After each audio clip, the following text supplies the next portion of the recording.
because they came all this way and instead of offering them a cup of soup, they are immediately given orders. Lloyd held the drawing in his hands and with a smile said that he had a lot of ideas on how to meet the master of Corgidus. The brown-haired man with a malicious twisted face looked out from under his brows and said that he believed that there was nothing better than to present him with the project plan first. The master snatched the blueprint of the buildings from his hands and went forward with the workers because the long-awaited construction project had finally begun. Lloyd and the knight stuck their tools into the ground. The protagonist stuck his shovel into the ground, from which heat emanated. Suddenly, Peepodong burst in.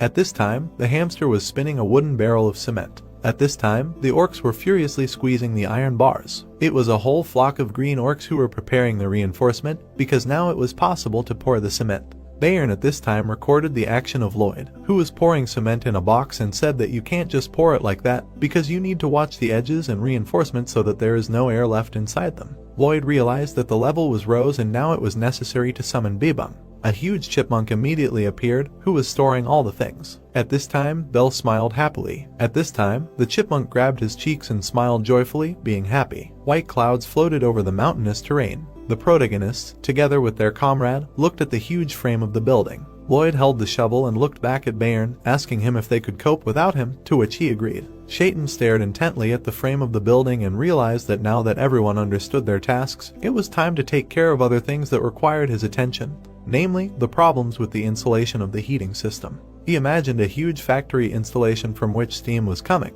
because the heating system of the gold mine complex functions thanks to a steam boiler, and water boils in the central heating room, then the steam is distributed throughout the building through a pipe system. It was a long system of pipes where steam entered in any direction. It was a small battery in the corner of the room, because they were connected to them. This is how the heating process is carried out. Suddenly the protagonist became slightly embittered